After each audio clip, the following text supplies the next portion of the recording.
Hello and welcome to Tour Obscure, episode number 4. And today we are in Huddersfield. And would you believe, if I told you, but where I am right now, an FA Cup semi-final was actually held here. This is the old Fartown ground, former home of the Huddersfield Giants. They left in 1992, but parts of the ground are still here, so we're going to go and have a little explore and see what we can find.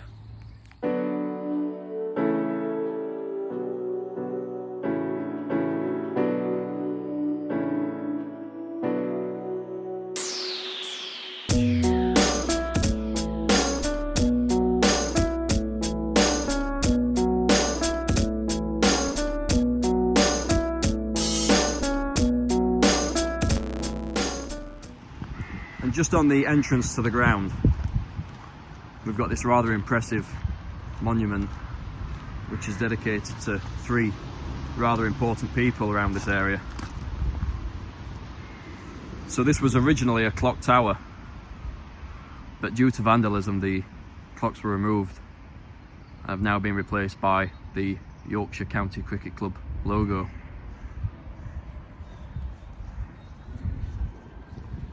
As we can see, this is dedicated to 3 cricket greats what come from around this area. Wilfred Rhodes, Schofield Hay,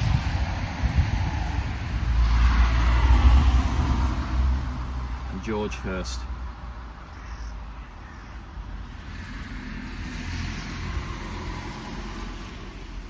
And I think this just shows how highly these people are thought of around here, because usually when a memorial's put in place for a sports person or somebody who's much loved around an area, it's usually just a plaque or a little stone at the side of a road. This is an entire clock tower, or was a clock tower, so that's quite impressive. So these people are very highly thought of around here and are local legends. So today I've come specifically for the former rugby ground, but as we walk around the site of the old cricket ground, I do believe that is some parts of terracing from the old cricket ground. And then also just through the trees you've got what looks like the old pavilion from the cricket ground. It's got a huge clock on it which has got the words Fartown inscribed on it, but that looks very dilapidated now as well. So on this site we've got the rugby ground, which is just here, and then behind me is the cricket pitch. And this was a sports complex back in the mid 1800s, and in 1878 it was adjusted so rugby could be played here. It then became the home of Huddersfield RLFC, as it was known then, and it becomes synonymous with the club after that.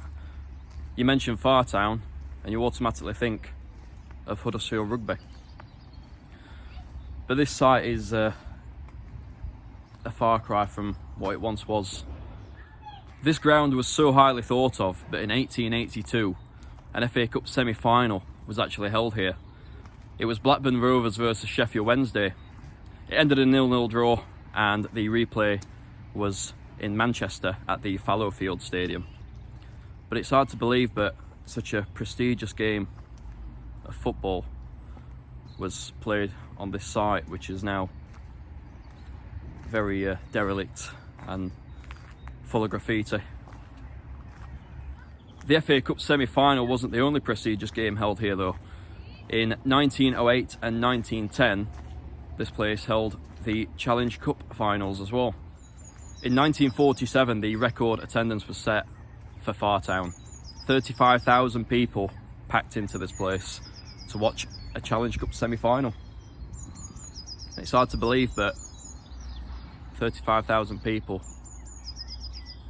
crammed into this place.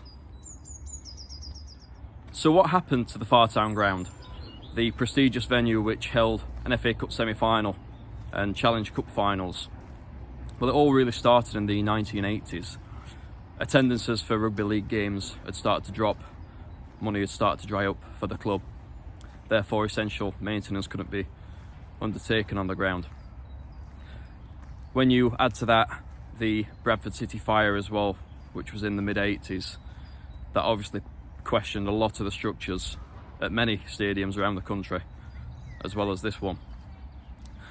There was some storm damage also in 1984 to the main stand, which caused some serious damage and forced the club to close that particular stand for a period of time. So from the 1980s, this place started to fall into decline, and eventually in 1992 it was decided that the club would move to Leeds Road, which was the former home of Huddersfield Town. 2 years later, of course, Huddersfield Town moved to the brand new McAlpine Stadium, which had several name changes since, but it's now known as the John Smith Stadium. And the Huddersfield Giants, as they're now known, moved to the McAlpine Stadium with them, and that's where they remain to this day.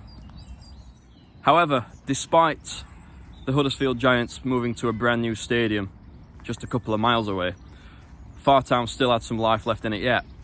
They kept the ground on as a training base, and the stands were removed, but the pitch was left intact. And still to this day, there's still rugby played on this ground. A local amateur team used the pitch for their home games. So where we're stood right now, this would have been looking at the rear of the main stand at Fartown. And it does seem to be open. So we're going to have a little wander in and have a look what we can see.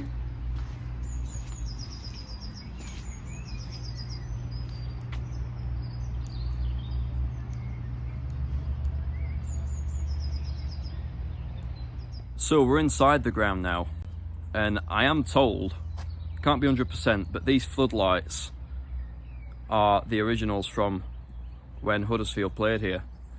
A couple, it looks like, have been taken down or have been blown down by the wind, and they've been replaced by the modern pole type floodlights. But these lattice type structures, which you can see just behind me, I do believe these are the original ones. And we're currently on the pitch. It's hard to think, but an FA Cup semi-final were played on this very ground. It's very eerie. As you pan around the ground, you can imagine what was once here. You can still see where the banks of terracing were. So as for the layout of the ground, just behind me, as we previously mentioned, was the site of the main stand. And you'll see from these photos, but it had a beautiful gable just on the top of there. And then to this end of the ground, there was another stand which had a barrelled roof. Almost looks like it's made out of wood from the photos. I can't be 100%, but I'm pretty sure there'll be somebody who knows for sure. And then just behind me this way, on this side of the ground and this end of the ground, these were open terraces. But you can still see the banks where these terraces stood. And it's really eerie. So we're just going to go and have a wander into all the trees now to see if we can find any remnants of these stands.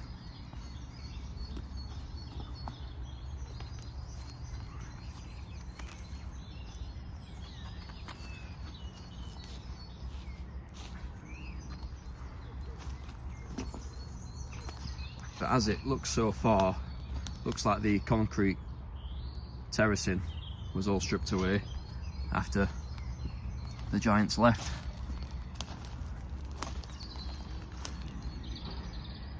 It's just full of rubbish and car tyres now.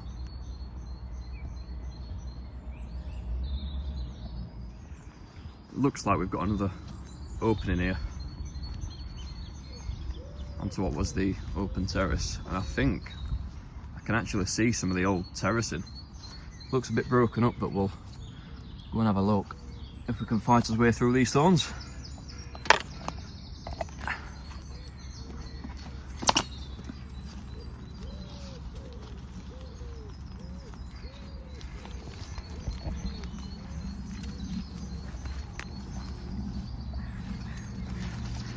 And as we approach here, you can see that's obviously some part of the old terrace in there.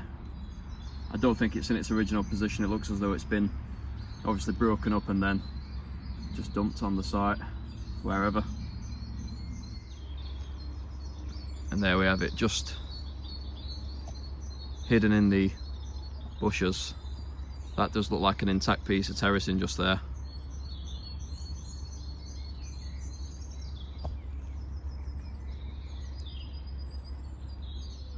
There's also other bits of stonework just above it, what have just been dumped. So it's obvious it weren't a professional demolition job, it were a bit of a botched job, to be honest. I won't lie to you, I'm getting absolutely hammered by thorns here.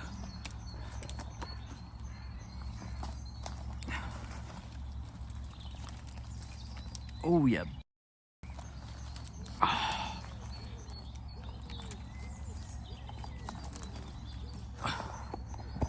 Set up if I can remember where I can come through.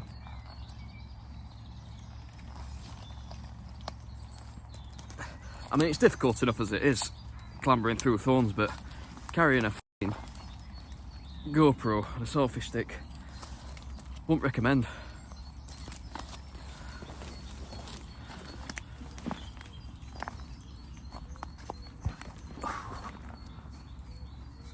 Happy days. So we're just approaching what would have been the end of the ground with the barrel roof.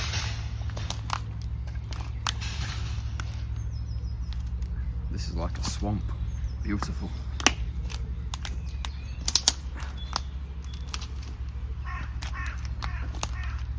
Obviously you can see plenty of fly tipping. It's quite sad actually.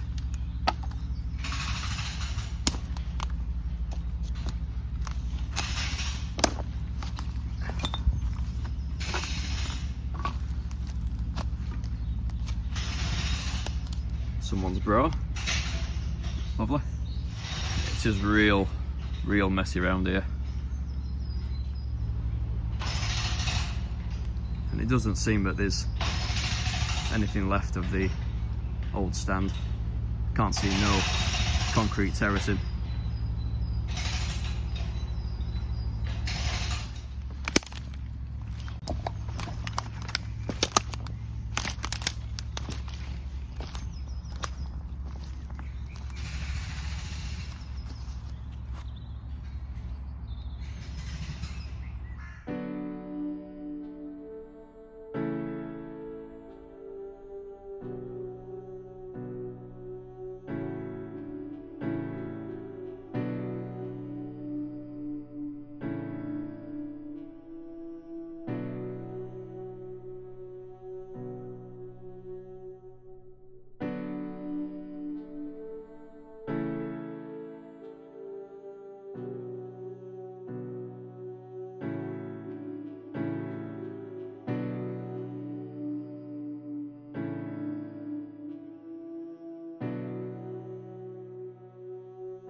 So it's a little bit bittersweet, this place. It's nice, but rugby's still played on this site, given the history with the Huddersfield Giants. However, as we've seen with all the fly tipping around the edges, it's in a bit of a sorry state. So it could be improved on that front, but the sport, what made this place famous, is still played on this site. So we can't have no complaints, really. So that's it from Fartown. If you enjoy what we do, smash that like button. A subscription would be appreciated as well. And also go and check out our Buy Me a Coffee. The link is in the description below. So until next time, I'll see you later.